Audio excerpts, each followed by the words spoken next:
Hi everyone. In today's video we're going to be covering section 7.1 day 1 and we're going to be talking about something called differential equations. Now what I want you to know right away is that the skills we're going to be using to solve these differential equations are really basic anti-differentiation skills. So they're going to be very similar to those initial value problems that you've already been solving. The information or the problem is just going to be presented in a slightly different way. So actually for today these problems are going to be pretty straightforward as long as we know how to recognize a differential equation when we see one. So all a differential equation is an equation where we know the derivative of a function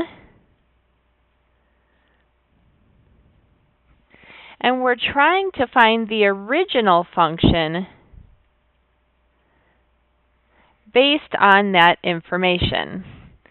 So for example, if I know the derivative is 3x squared, we're going to be trying to find the original equation.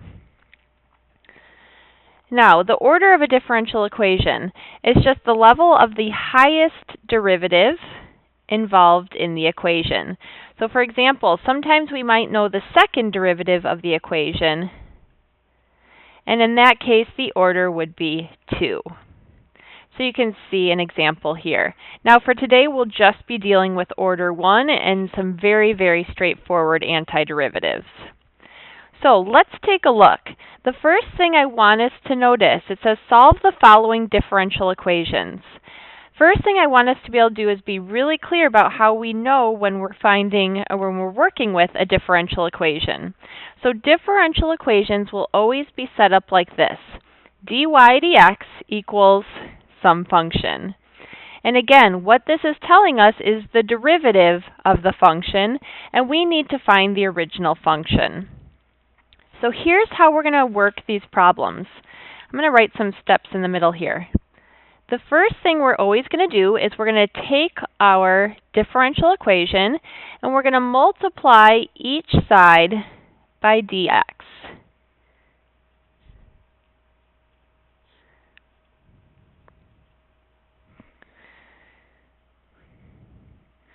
Okay, so what that's going to look like, I'm just going to recopy this here. So if dy dx is secant squared of x plus 2x plus 5, we're just going to multiply both sides by dx.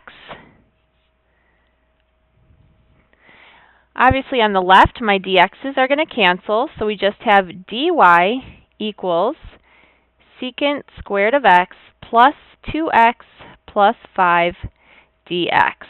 And so again, that looks like those differentials that we worked with last semester, where we had our dy, our derivative, and then dx.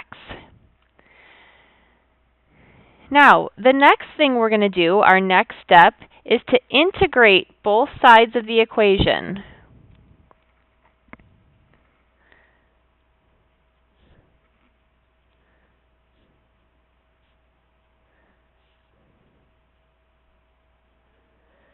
Okay, and I'm going to say with respect to x or y. So what we're going to do is once we've got dy isolated, our dx is on the other side, we're just going to integrate both sides. Now on the left, since my variable is y, we'll begin integrating with respect to y. On the right, since my variable is x, we'll be integrating with respect to x. Now, luckily, like I said, these are going to be really straightforward antiderivatives. So the integral of dy, that's really like saying the integral of 1 dy, is just going to be equal to y. Over here, the integral of secant squared of x is tangent of x. My antiderivative of 2x is x squared. And my antiderivative of 5 is just 5x. Now, hopefully you've recognized these are indefinite integrals. We don't have any limits of integration. So we're going to need a plus c. So the third note I'm going to make here is only one side needs a plus c.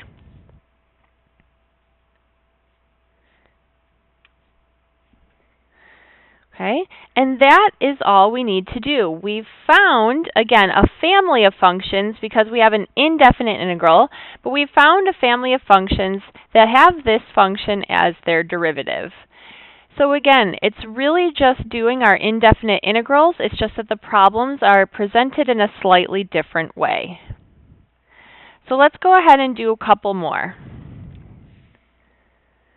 Okay, so for number 2, again, when I see dy dx, I know that this is a differential equation. And the first thing I want to do is just multiply both sides by dx. So I'm going to have dy equals secant x tangent x minus e to the x times dx. Step 2, I'm just going to integrate both sides of my equation. So the integral of dy is just y. Notice once I've integrated or anti-differentiated, my integral is no longer there and my dy is no longer there. On the right-hand side, the antiderivative of secant x, sorry, I left out an x. Secant x tangent of x is secant of x. Derivative of e to the x is e to the x, so I have minus e to the x. And then I need a plus c. That is my family of functions that have the derivative here.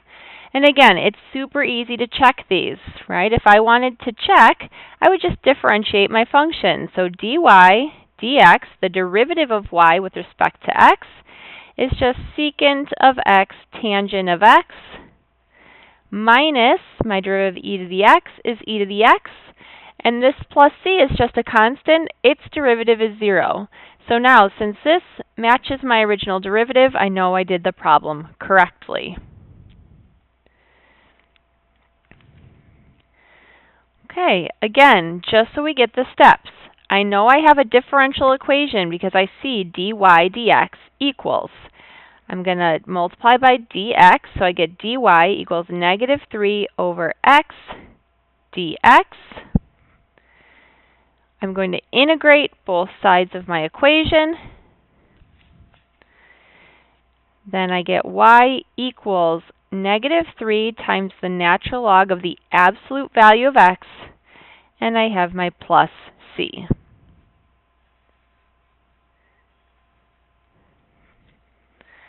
Okay, last but not least, differential equation. I'm going to multiply by dx, so I get dy equals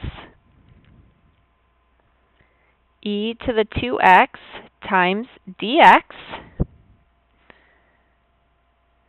I'm going to integrate both sides.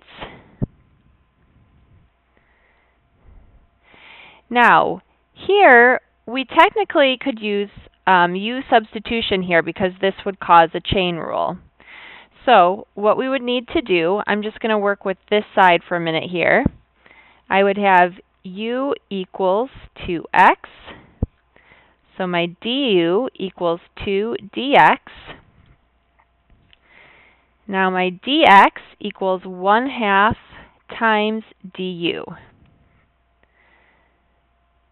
So if I'm just working here, I know the integral of e to the 2x is going to be the integral of e to the u. My dx is 1/2 du. So that's going to give me 1/2 times the integral of e to the u du. My antiderivative is just 1/2 e to the u plus c, or 1/2 e to the 2x plus c. So that's kind of all an aside to my original problem. Now, what I'm hoping we're going to recognize over time is hopefully we won't need to do u substitutions anymore. When I see this 2x, I just know that I have an extra factor of 2 there, so I have to take 1/2 out of my antiderivative. So if I go back to my original problem, I'm going to make an arrow here. If I integrate dy, I get y. We just found that this integral is going to be 1/2 e to the 2x plus c.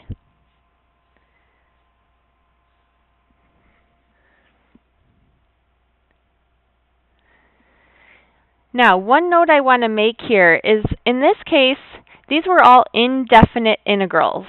And so what we're finding here, a lot of times you'll see this referred to as the general solution of a differential equation, because we just have a plus c. We don't have any limits of integration. And so we'll talk about what happens when we have a definite integral next.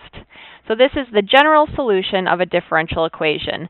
And again, all we're trying to do is find the function that has a specific derivative. So let's go ahead next and talk about how we find a particular solution. So this means now I don't want a whole family of functions. I want a specific function that has a specific derivative. And so again, this is going to be where a lot of the work we do here is just like when we were finding or solving initial value problems. So to find a particular solution to a differential equation. So since the constant c, that plus c we keep adding, shouldn't say in, c is unknown when we solve a differential equation, all differential equations will have infinite solutions. Right? That's what that plus c gives us, is infinite solutions. So to lock down a particular solution, we need an initial value. Or sometimes it's called an initial condition. So again, really you've done these types of problems already. They were just presented a little bit differently. So we want to find the particular solution. Again, it's a differential equation because I have dy dx. They're giving me a derivative. But now I want to find the particular equation that passes through this point. This is our initial condition. Right? They're giving me a point x, y on that function. So we're going to start off just the same. We're going to multiply both sides by dx, so we have dy equals e to the x minus 6x squared, and I have my dx. That was step 1. Step 2 is to integrate both sides. So now I have y equals e to the x minus, I add 1 to my exponent, that gives me 3. If I divide negative 6 by 3, I'm going to get minus 2x cubed. And now I'm going to put my plus c. So this is what we were just doing. This is our general solution. But now we're going to keep going. I know my point was 1, 0. That gave me x and y values, so I'm going to go ahead and substitute. I know y is 0. X, I have e to the 1 minus 2 times 1 cubed plus c. So let's see. 0 equals e minus 2. Plus c. So my c is going to be equal to 2 minus e. So now my particular solution to this general equation, I'm going to go, or to this differential equation, excuse me, I'm going to plug this c back into my general solution, and my particular solution is y equals e to the x minus 2x cubed plus 2 minus e.